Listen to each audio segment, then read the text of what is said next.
It's the same thing he did with King Charles a couple months ago when he let it be known through a source, wink, friend, wink, that, he would be happy to accept an invitation to Sandringham. But of course, he would only go if his wife and kids were there, and that. Oh yeah, and if there's full security paid for by people like me.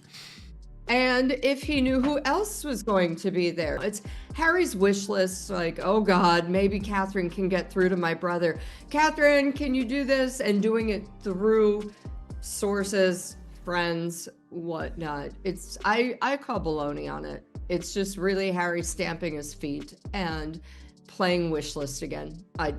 It's absolutely obnoxious. Every father has a breaking point, even a king. Even someone who's spent decades being told that staying calm is just part of wearing the crown. But according to insiders, King Charles recently hit a wall sitting across from a request from his younger son that left even him, a man who survived a lifetime of brutal family drama, completely lost for words. This wasn't some small ask. This was something so massive, so bold in how it was framed, that people who've heard about it describe the king's reaction with just one word: speechless. Not just angry, speechless. The kind of quiet that hits when someone you raised, someone you've tried to pull back in for years, says something that makes it crystal clear just how wide that gap between you has really grown. What's circulating right now, and none of this is confirmed on the record, is that Prince Harry has, through the kind of back-channel moves this family is famous for, floated the idea of a jaw-dropping charitable contribution. $10 million!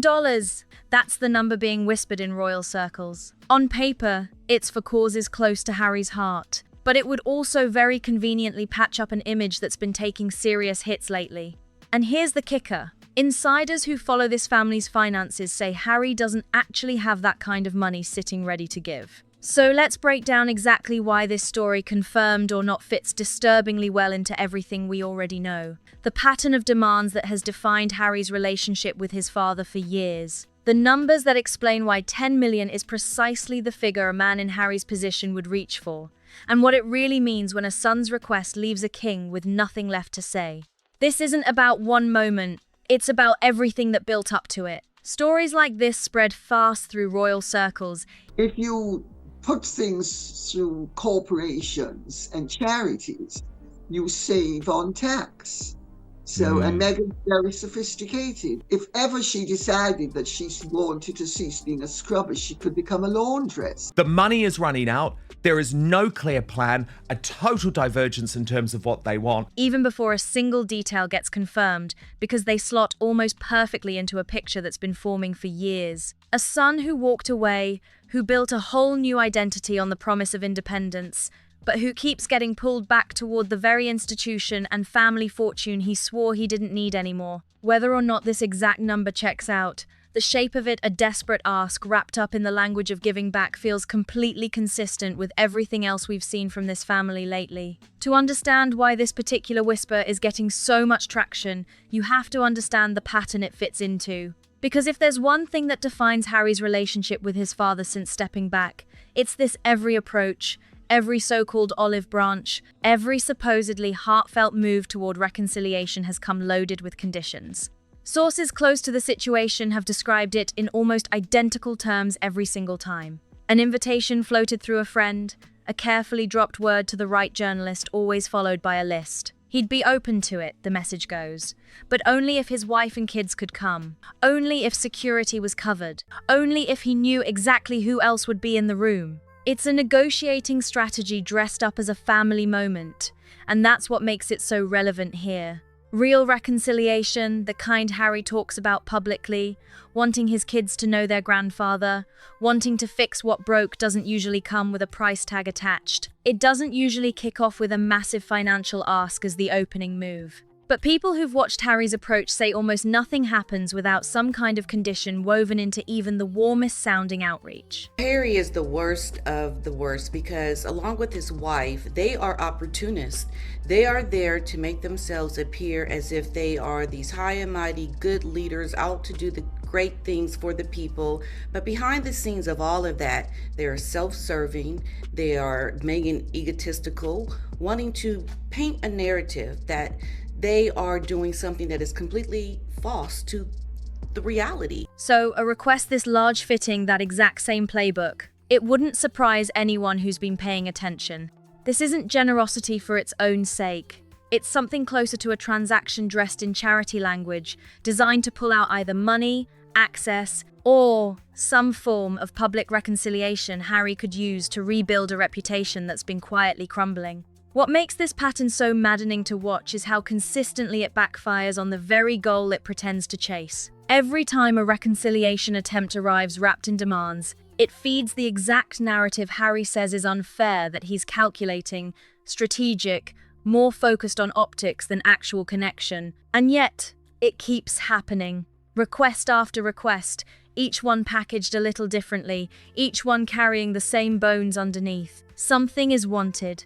Something is offered in return: access to the children, a public appearance, or just the look of having tried. By most accounts, the king has learned to recognize the shape of these moves long before anything gets spelled out. Think about what this pattern really says about trust within this family. A genuinely close father and son don't need to negotiate terms before spending time together. The fact that nearly every interaction between Harry and Charles now seems to involve some degree of strategic positioning says everything about how far this relationship has drifted from anything resembling normal. This isn't how reconciliation works. This is how negotiations work. And negotiations, by nature, mean both sides are operating from a place of suspicion. It's worth asking who actually benefits when requests like this quietly find their way into the public conversation. A genuinely private family matter, handled with real sensitivity, rarely leaks into royal commentary circles at all. The fact that whispers about financial demands keep resurfacing year after year points to one of two things. Either someone inside that circle can't keep quiet. My understanding is that the king is absolutely resolute that it's nothing to do with him. He's not going to interfere. He's never interfered. He's left it up to Ravik. And let's remember, most of the members of Ravik are members of the government. Or, as some closer to the situation have suggested, it's a deliberate strategy. Float it publicly first, see how it lands, then decide whether to make it official. Either way, it doesn't exactly scream serious reconciliation effort. It screams leverage, and none of this exists in a bubble. Every previous demand, every condition quietly attached to a supposed olive branch, becomes part of the institutional memory the palace carries into every future interaction with Harry. Advisors remember, courtiers remember, and a king who has spent decades being coached on exactly these kinds of family landmines is surrounded by people whose entire job is to track every request and stack it against the ones that came before. Now, let's talk about money, because money, whether anyone wants to admit it or not, is almost always the real engine running underneath these stories. The financial picture around Harry and Meghan right now is considerably shakier than their polished Montecito lifestyle would suggest. According to detailed reporting on the couple's finances, actual liquid funds have been steadily shrinking. Investment income that once looked solid has narrowed to a fraction of what it was. The broader pool they've been pulling from year after year is showing serious signs of running dry. This is not a couple sitting on endless wealth. This is a couple managing a finite and apparently shrinking resource with no obvious new income stream coming in to replace what's already been spent. Against that backdrop, Harry quietly approaching his father with a request in the range of $10 million stops sounding far-fetched. Because where else would that kind of money realistically come from? Not from streaming deals that have either ended or scaled way back. Not from a publishing relationship that insiders describe as basically done. And as much as it's wonderful to be a grandfather, which I can attest to, I can also tell you that if your grandson, if your own son is causing you problems, you're not going to import even more problems. And Harry's presence in Britain is always a problem. That's the issue.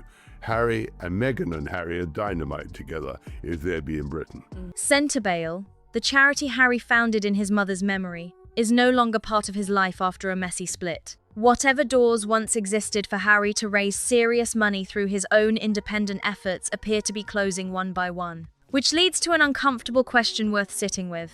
If the well has genuinely run as dry as multiple sources suggest, what does it say that the request gets pointed directly at the one major source of money still connected to Harry's life, his father, the institution he left, the family he publicly insists he wants nothing from except love? There's also a structural irony here that flies right over Harry's head every single time. The entire foundation of his post-royal identity is built on the claim that he walked away from wealth and privilege in search of something more real, more meaningful. And yet here we are looking at a situation where the solution to his financial pressure apparently circles right back to the very institution he claimed to have outgrown. It's hard to reconcile the image of a man chasing independence with a man who, the moment money gets tight, turns straight back to the family fortune he once swore he didn't need. It's also worth pausing on what $10 million would actually represent in the world of royal charitable giving. This isn't a modest gesture, this is the kind of number associated with major institutional foundations,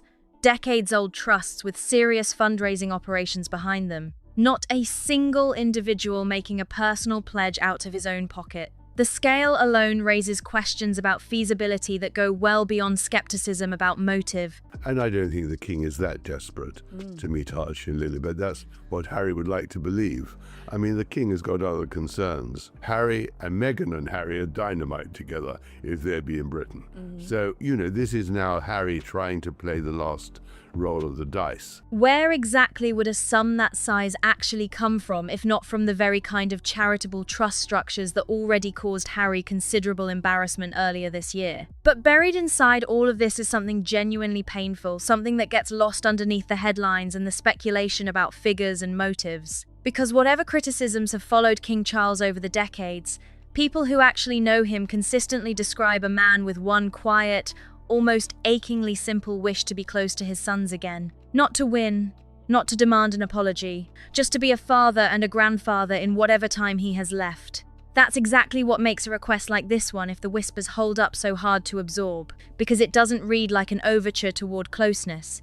It reads like the opposite. A transaction wrapped in the language of charity. One that asks the king to once again play the role he's played so many times before. Provider, fixer, the man who quietly makes problems disappear by writing a check while the real wound, the actual distance between a father and his son, goes completely unaddressed. People close to the palace describe a king who has, in recent years, grown noticeably firmer when it comes to Harry.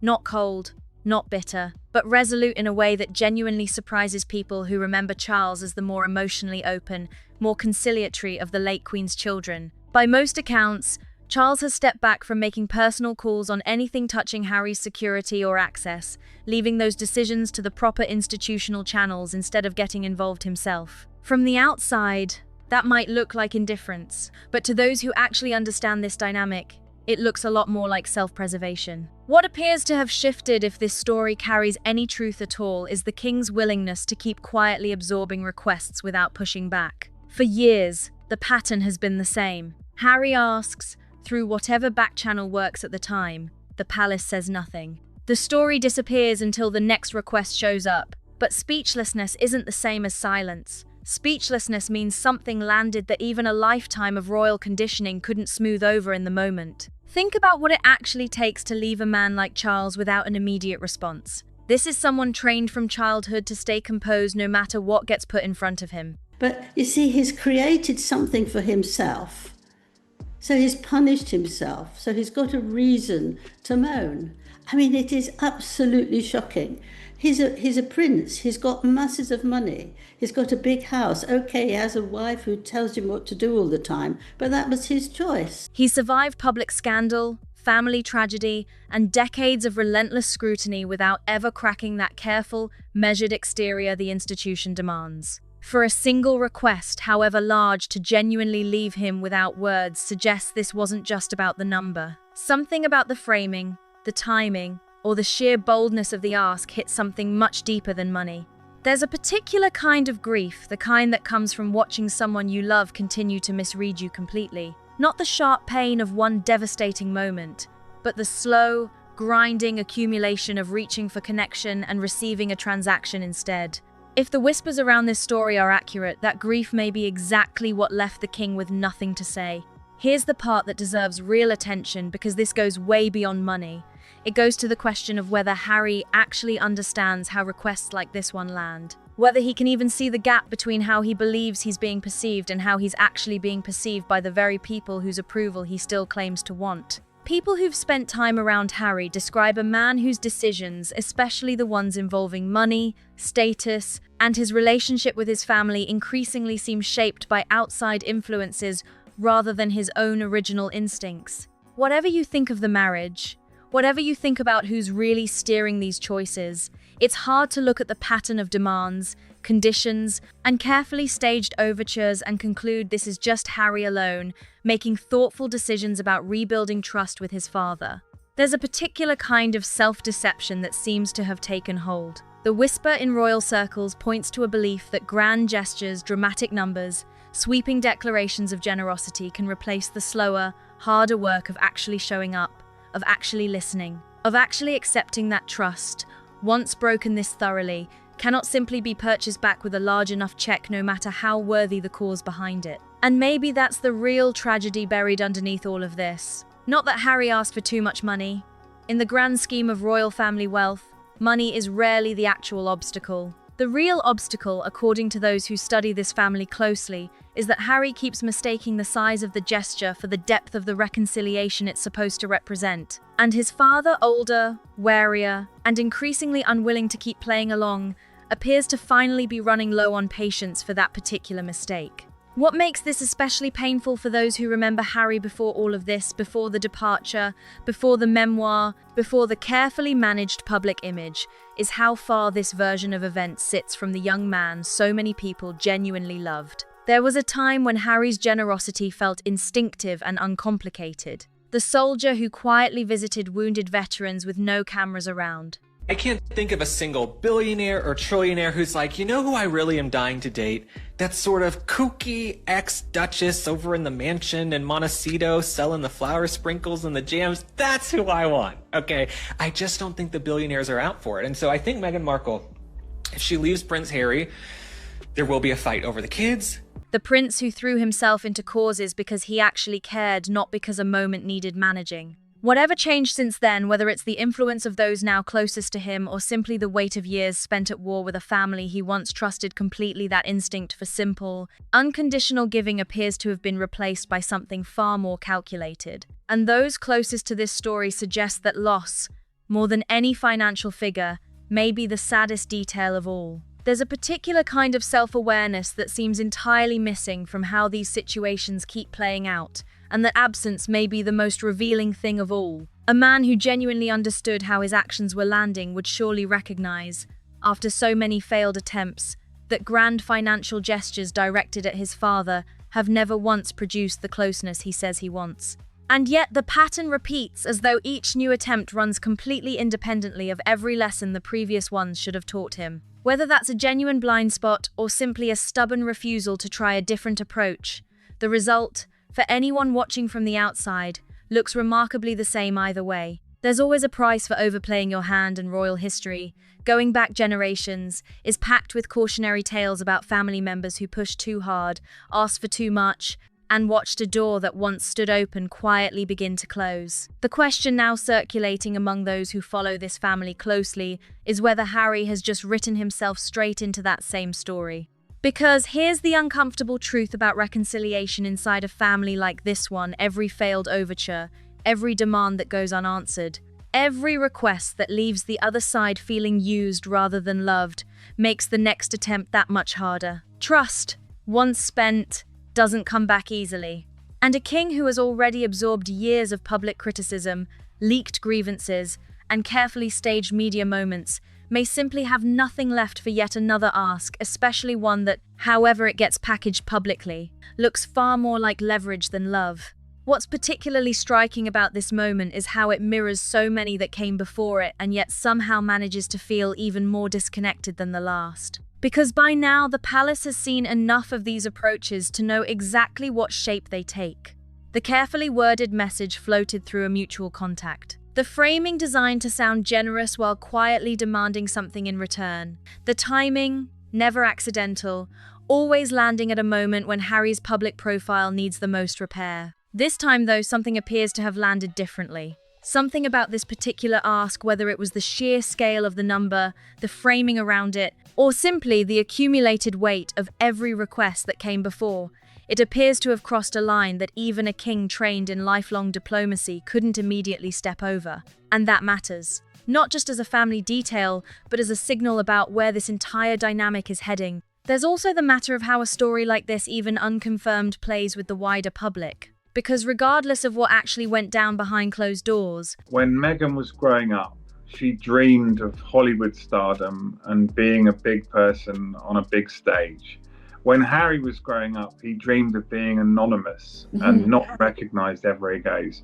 The reality is, and it's painful to watch from someone that's dealt with Harry since he was a teenager. Meghan is living her dream. Harry is living his nightmare. the perception that Harry is once again approaching his family for an enormous sum dressed up as charity does absolutely nothing for the broader image rehabilitation. Insiders say Meghan has been quietly working on. If anything, it hands ammunition straight to the critics who've been saying for years that with this couple, even the language of generosity tends to circle back to a number with several zeros attached. And the timing couldn't be more awkward. Because this surfaces at a moment when Meghan's own public standing has been showing genuine signs of recovery, carefully managed appearances, a softer public tone, a deliberate step back from the confrontational posture that defined the earlier years of their post-royal life. Whatever ground has been quietly gained risks being undercut the moment a story like this takes hold in the public imagination. Image rehabilitation is slow, painstaking work. Stories like this one can undo months of careful positioning almost overnight. Then there's William watching from the wings as he so often does, almost certainly aware of exactly how this latest episode is being read, both inside the family and out. Those close to the future king have long argued that consistent boundaries are the only sustainable way to handle Harry going forward, rather than the cycle of cautious half-openings that have defined Charles's approach until now. William's position on all of this has hardened considerably over the years. Those who know him well describe a man who has moved well past hurt and anger into something closer to clear-eyed resolve.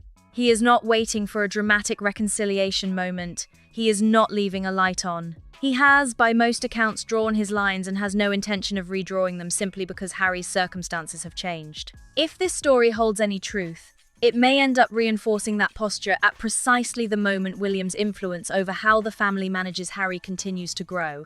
And that influence, make no mistake, is growing. There's a broader institutional lesson here too, one that stretches well beyond this single unconfirmed request.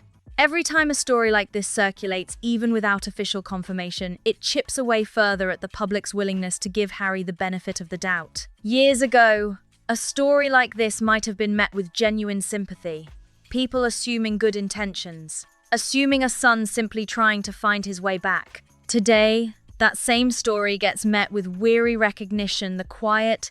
Seeing your grandchildren should just be a natural thing. There should not be any negotiations around seeing your grandchildren. How absurd is that?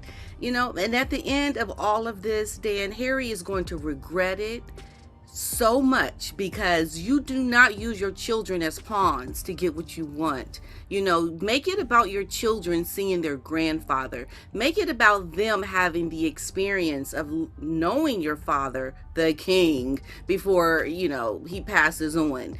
Exhausted sense that this is simply who Harry has become. A man whose every move toward reconciliation seems to carry a hidden cost somewhere underneath it. And the public, which once extended extraordinary goodwill to the prince, who seemed to carry his mother's warmth and his father's sense of duty, has grown considerably more skeptical. Not hostile, not uniformly, but skeptical in a way that simply wasn't true 5 or 6 years ago. That shift in public perception, gradual but impossible to miss, may ultimately do more damage to Harry's long-term standing than any single financial figure ever could. Because public goodwill, once eroded, follows a remarkably similar pattern to trust within a family. It doesn't disappear all at once. It thins, quietly, consistently, with each new story that confirms the emerging narrative rather than challenging it. And at a certain point, the threshold flips. Instead of a story needing to prove Harry acted badly, it starts to feel like a story would need extraordinary evidence to convince people he hadn't. Consider, too, the position this puts the working members of the family in, the ones who show up year after year for duties that generate no headlines and require no negotiation. The ones who stand in the rain at memorial services, who visit hospitals without camera crews, who carry out the grinding, unglamorous work of institutional representation, without ever floating a financial ask to smooth the way. Every story about Harry's latest approach makes their quiet consistency look, by comparison, even more extraordinary. It is no accident that public affection for figures like Catherine and William has only deepened over the exact same years that Harry's reputation has steadily declined. Catherine in particular has navigated genuinely devastating personal circumstances over the past year, with a grace and dignity that has reconnected her with a public that had, at certain points, grown distant. The contrast with Harry's approach, loud, transactional, perpetually circling back to what the institution owes him, could not be more stark. Consistency, it turns out, is its own kind of currency, and it cannot be bought with even the largest charitable pledge. So where does all of this leave us at the end of a story built, honestly, on whispers rather than confirmed fact? It leaves us with a question worth asking, regardless of whether this particular figure, this particular demand, turns out to be precisely accurate. Why does a story like this one feel so instantly believable to so many people? Why does the idea of Harry approaching his father for an enormous sum framed as charity land as completely plausible rather than absurd? The answer, uncomfortably, is pattern. Years of overtures that arrived loaded with conditions, years of financial pressure dressed up as independence, years of a relationship between father and son that has never quite managed to separate love from leverage, no matter how many times reconciliation has been promised. The pattern has become so established, so recognizable, that the story almost writes itself before a single detail has been verified. And here is what makes that pattern genuinely tragic, rather than simply frustrating to observe. There was a version of this that could have gone differently. There was a moment early in Harry and Meghan's departure from royal life,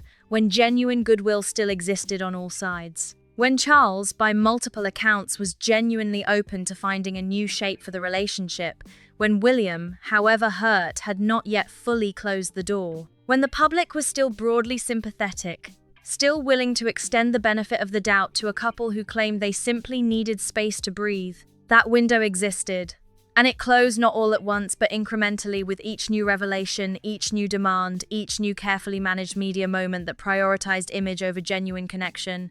By the time the memoir landed, with its detailed accounts of private family moments never meant for public consumption, whatever remained of that goodwill had been spent, and it has not been replenished since. Now think about what that actually means going forward, because this is where the story gets really uncomfortable. Every move Harry makes from this point is being evaluated against a baseline of suspicion that simply did not exist before. Every gesture, however genuine it might actually be, now has to fight through layers of accumulated doubt before it can land as sincere. That is an almost impossible position to recover from, and the longer the pattern continues, the harder that recovery becomes. There is also something worth saying about the people around Harry. Because no man operates in complete isolation, and the version of Harry that existed before the departure, the one people genuinely loved and rooted for, was shaped in part by the environment he moved through. The question of who shapes the environment he moves through now is one that royal watchers have been asking for years, and the answers, however uncomfortable, matter. Because if the strategy keeps producing the same results, damaged relationships, eroded goodwill, missed opportunities for genuine reconnection, at some point, the strategy itself has to be examined. Not just the man executing it. A genuinely close inner circle would be asking hard questions by now. Whether the approach is actually working, whether the public positioning is helping or hurting, whether the financial pressure could be addressed through means that don't require going back to the very family Harry publicly distanced himself from. Those are not easy conversations, but they are exactly the conversations that someone in Harry's corner should be forcing. The silence around those questions is, in its own way, as telling as anything else in this story. And then there is the long game, the one that nobody seems to be playing on Harry's side, but that the palace plays instinctively, almost by reflex. Institutions like the British monarchy have survived for centuries precisely because they understand that time is almost always on their side. They do not need to win every news cycle. They do not need to respond to every whisper. They simply need to outlast the noise and let the weight of consistency, duty, and quiet endurance do what grand gestures never can. Harry, whether he fully grasps it or not, is in a race against that institutional patience. And right now, by almost every measure, he appears to be losing it. The public dimension of all this cannot be overstated either. There was a time not so long ago when Harry could walk into any room in the world and be met with genuine warmth, when his story, his struggles, his very human imperfections made him more relatable rather than less. That version of Harry had something genuinely rare, the ability to make people feel like he was one of them, despite everything that separated his life from theirs. That connection is not entirely gone, but it is fragile in a way it has never been before. And stories like this one, even unconfirmed, even framed, carefully chip away at it in ways that are very difficult to reverse. Because the public does not need a court verdict to form an opinion. It needs a pattern. And the pattern, by now, has become impossible to ignore. What would actually change things? Not a gesture, not a pledge, not a carefully timed appearance designed to shift the conversation. What would change things is something far simpler and far harder, a sustained period of quiet, of showing up without asking for anything in return, of letting the work speak without the accompanying press strategy, of accepting, genuinely and without conditions, that trust is rebuilt in private long before it is ever visible in public. That version of Harry, patient, quiet, willing to do the unsexy work of repairing what broke without demanding recognition for the effort, would genuinely surprise people. And surprise, at this stage, might be the most powerful tool available to him. Because everyone has already mapped out what the next chapter of this story looks like if the current pattern holds. Nobody has mapped out what happens if Harry genuinely changes the pattern entirely. And that, underneath everything else, might be the saddest part of this entire story. Not the number, not the demand, not even the king's reported silence on the other end of it, but the very real possibility that Harry already knows none of this is working and keeps reaching anyway, because accepting that the distance might now be permanent is simply too painful to face. So, before you go, I want to leave you with something real. If someone you loved kept showing up with grand gestures instead of small, consistent acts of presence, would you eventually stop believing the gesture was really about you at all? And do you think there's still a version of this relationship between Harry and his father that can actually be rebuilt, or has too much passed between them now for that door to ever fully reopen? Drop your thoughts in the comments. I genuinely want to know what you think. If this gave you something worth thinking about, hit that like button before you head off. It helps more than you know. If you haven't subscribed yet, now is the time, because there is always more of this story waiting to be uncovered. Share this with someone who would appreciate it just as much as you did, and I'll see you in the next one.